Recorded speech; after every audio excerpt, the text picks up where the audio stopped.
Hello everyone, and today we're going to be looking at the Pershing. I did say I would do some different tanks, and this is one of them. The Pershing is... It would be surprising to tell you that the only reason I went up the American light line... No, not light line, Jesus. Oh, I just started this video, I made a mistake. Medium line. Is simply for the Pershing. That's the entire reason I went up that line, just for the Pershing. And that's like, what? Do you not want the M46 and the M48? And no, I don't. The M46 and M48 don't actually deliver like anything that other lines can't. They don't do anything different. What do the M46 and M48 do different? Yeah, they have decent enough gun depression and pretty strong turrets, but so what? It doesn't give me anything. And yeah, the M46 got a DPM buff, just in this patch, but it's still not a really, it's not a competitive tier 9 medium. There are so many better tier 9 mediums out there. E50, T54, Centurion 71. They're much superior tanks. And you see the Type 64 there is actually doing a fantastic scouting run. That right there is how you scout. Getting early intel for your team is just so vital, because now we know the positions, we know that the KV2s are coming up here. And as I say, I actually thank him in chat there and to say good job type. But yeah, the Pershing is a fantastic machine. I love it. And I said that a lot. I've noticed I love it, but I only keep tanks that I love, you know. So we just put a round right between at the rear of the KV1S there. Thanks to our type for getting those spots off. I see that the SU is just getting wrecked right now. This is all work from our type. He did a decent enough job. So we got spotted by a T-34. Unlucky, a pretty unfortunate bounce, but it looked like it might have went to the right and hit his upper plate. But I think at this stage I'm like, yeah, I'm not going to play peek-a-poo with this guy, because he'll hit me. The Pershing is one of those machines. The best way I can describe it, again I say that a lot, Jesus. But the best way to describe the Pershing is it's an all-rounder.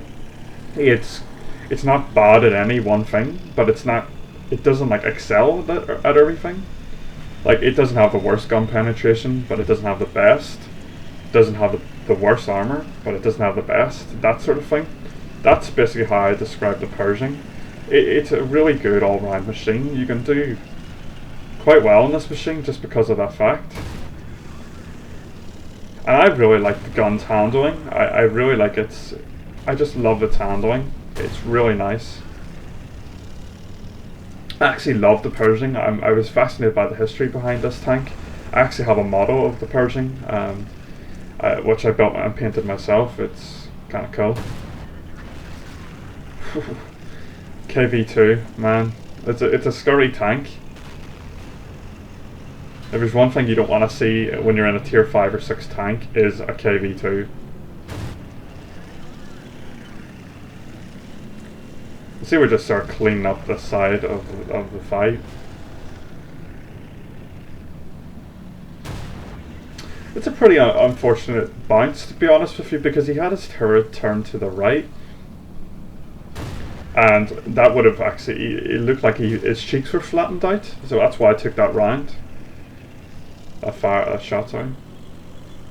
But yeah, I've just sort of been chilling the past few days. Been painting a wee bit more of my room and just sort of trying to get that done and finished. See the IS-6 just pokes the ridge right there.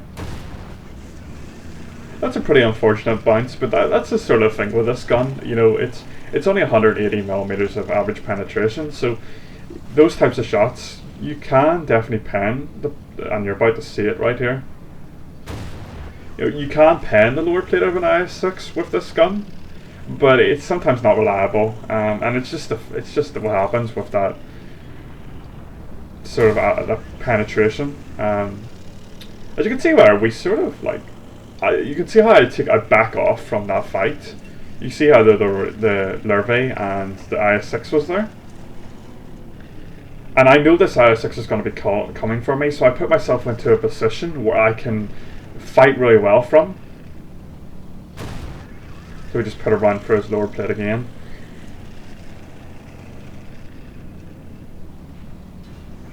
and so we bounce off his tracks there. So at this stage, I'm just going to load a PCR, and the reason why I'm going to load a PCR is pretty simple, is because I really don't want to lose this fight right now. I really don't want to lose this fight, so I'm just going to load gold. I'm going to be a gold scrubbing pussy, because I do not want to lose fights just for the sake of not loading gold. And this IS-6, if he was smart, he could have beat me in this fight, but he isn't.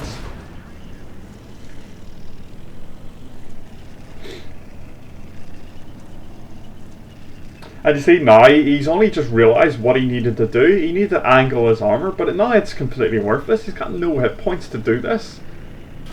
And now I'm just going to shoot for his little driver hatch, because the APCR rounds in this tank are more than enough to punch through that upper plate driver's hatch. And also, I actually have no idea what the enemy Pershing was doing. Like, what he should have done is come over and help the IS-6. They would have been able to kill me easily. You know, them two working together, but they don't. This game's pretty much in the bag at this. What the Pershing should have done is he either should have went and helped the IS-6 or went and capped, but he never, you know. It's just poor play, to be perfectly honest. Just absolute poor play. And he's pretty much thrown the game for it. And he's not a bad player either. He clearly knows what he's doing. And he just throws the game. So at this stage I'm like, I could go cap, but to be honest with you, there's more damage in this, so I'm just going to go after it. So that's what I do. If you have a chance to get more damage, I would always almost take that. There's times when you need to cap, and there's times when you don't need to cap, and this is a time you don't need to cap. This is, you're throwing away free damage basically. It's a Pershing. And you're going to see a pretty interesting fight round here, because we do eventually find him. Look at the speed of the Pershing going down this slope here. I mean, it's hitting 50 kilometers per hour. This is what I meant by it's an all-rounder. It's good at everything. It's not the fastest tank, but it's not the slowest either. It's an incredibly well-rounded machine, and the turret manta is incredibly bouncy. Like, I have bungee out Panzer E100s off there, like all the time. It happens, and they get really frustrated as well. We blow off his tracks there. See how we're angling armor? It's not probably going to matter, but and now it's down to a stage here where basically it's whoever can fire first wins this fight.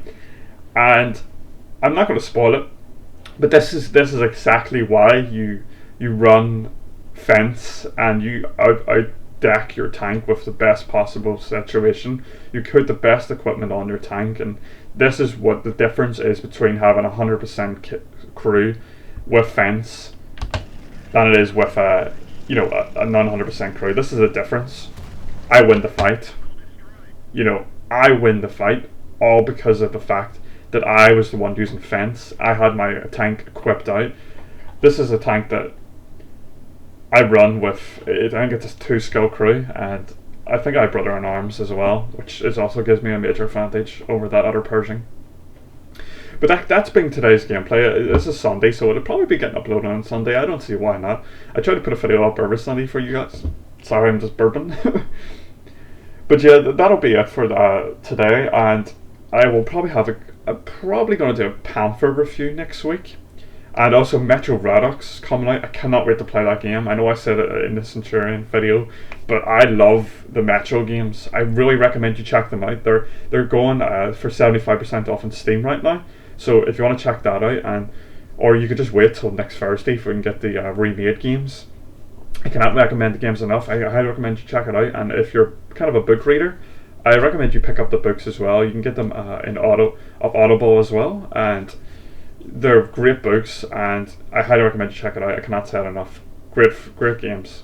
Well, that's been today's video, guys, and I'll see you in a couple of days then. Let me know if you have any questions or anything down below, and I always appreciate the likes and stuff like that. I know there's a couple of guys who watch every one of my videos, and you guys are amazing.